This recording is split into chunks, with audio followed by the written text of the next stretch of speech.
Di kala itu dunia dilanda badai topan yang kemudian memicu terjadinya gelombang tsunami. Diberitakan media bahwa Indonesia, Filipina, dan Singapura telah tenggelam, termasuk juga Hong Kong yang menjadi latar belakang tempat dari film ini. Film berfokus kepada seorang wanita berusia 24 tahun bernama Asha yang tinggal di kota Hong Kong. Asha menjalani kehidupan sebagaimana umumnya orang-orang yang tinggal di perkotaan. Semua kebutuhan bisa ia dapatkan dengan mudah, makanan enak, shopping, namun ia sedikit bermasalah dengan keluarganya. Suatu hari terjadi percekcokan antara Asha dan ibunya, karena Asha menganggap ibunya selalu mengekang kebebasan dia. Akhirnya Asha memilih untuk meninggalkan rumah itu. Namun ketika adik tirinya menyusul Asha, tiba-tiba orang-orang dibuat panik karena gelombang yang sangat besar datang menerjang kota. Sehingga semua orang segera berlarian mencari tempat setinggi mungkin agar terhindar dari air yang kemudian dengan sekejap akan menenggelamkan kota itu. Begitupun Asha bersama adiknya berlari ke sebuah gedung semacam rumah susun. Mereka berlari menaiki tangga menuju lantai paling atas di gedung itu. Namun naas di tengah jalan adik Asha tertinggal di tangga. Dan karena air datang dengan begitu cepat, Asha tak sempat menyelamatkan adiknya. Dan ketika Asha sampai di atap gedung itu, ternyata air sudah menenggelamkan seluruh kota. Singkat cerita, 5 tahun berlalu setelah kejadian tersebut, Asha masih terjebak di gedung itu, bagaikan kota mati.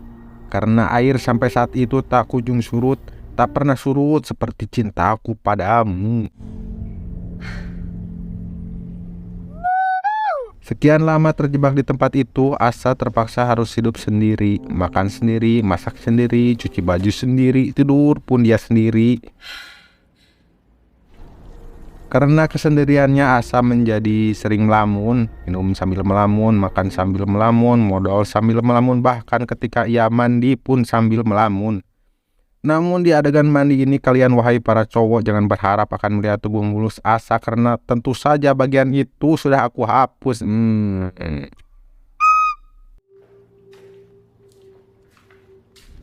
Asha bertahan hidup menggunakan alat-alat seadanya dan memulung makanan yang tersisa dari setiap ruangan gedung itu.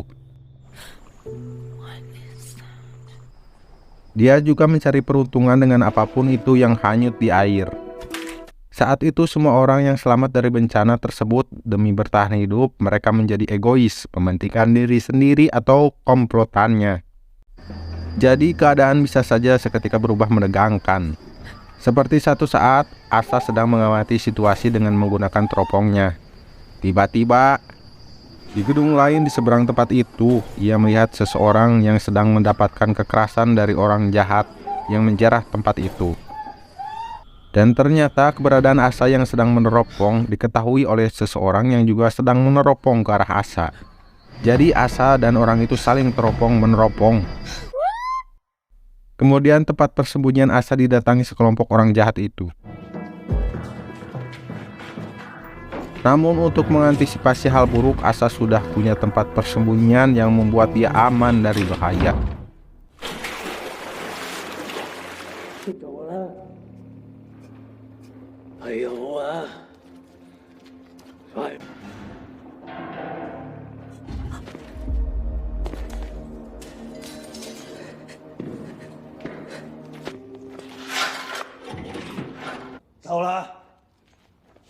Waste of time, there's no one here.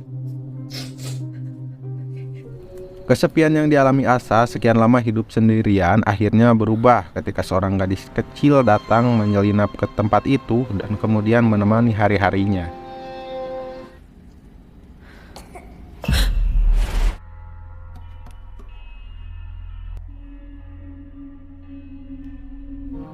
Kini Asha bersama gadis cilik yang bernama Hei Hei itu berbagi tempat tinggal dan berbagi makanan bersama.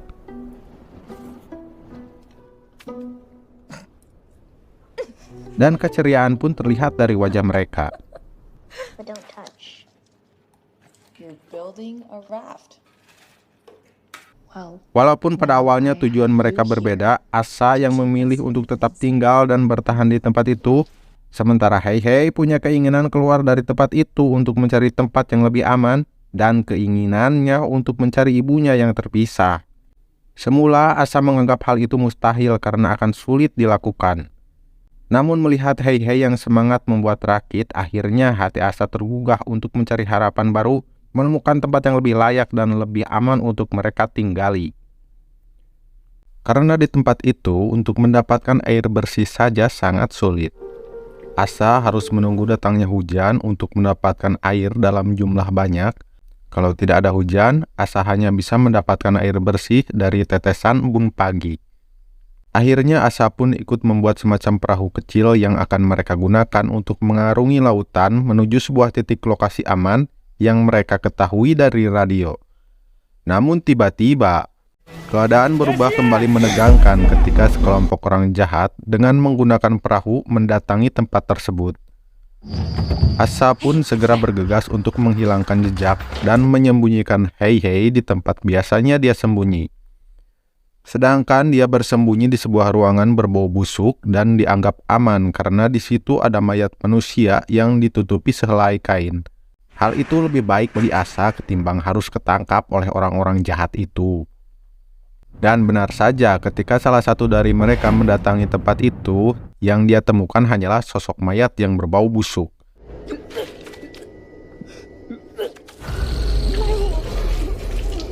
Namun tak disangka, tempat persembunyian Hei Hei diketahui oleh mereka. Kemudian di bawah ancaman mereka, akhirnya Hei Hei menunjukkan tempat persembunyian Asa.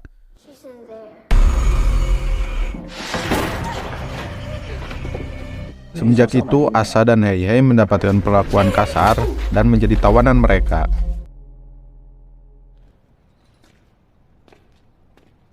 Bahkan Asa sempat mau diperkaos oleh salah satu dari mereka yang seorang bule. Namun untungnya teman mereka yang lain menggagalkan kejadian itu.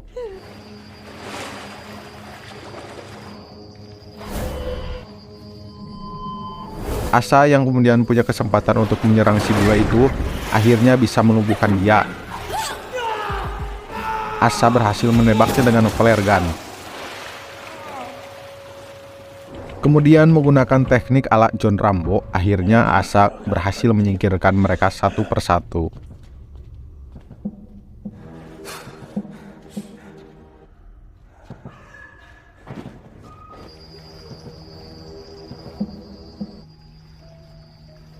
I'm not gonna hurt you.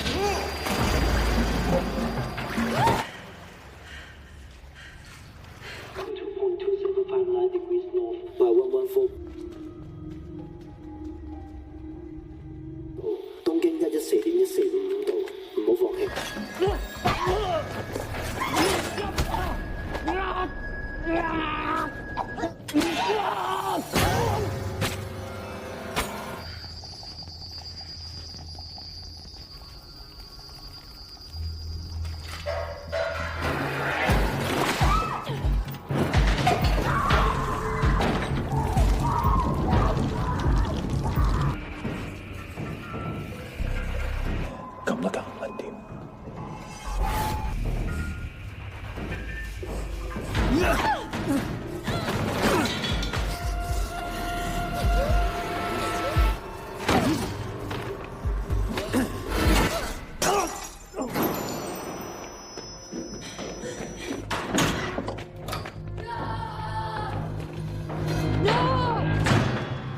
Hingga satu orang jahat terakhir yang tersisa sedang pelangak-pelongok di atas perahu berhasil dijongklokan hingga tercebur ke air oleh Hei Hei.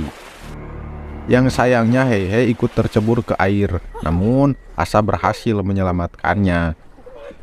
Dengan keberhasilan Asa dan Hei Hei menyingkirkan semua orang jahat itu, akhirnya perahu yang dipenuhi dengan stok makanan itu pun digunakan Hei Hei dan Asa untuk mengarungi lautan menuju tempat perlindungan yang lebih aman.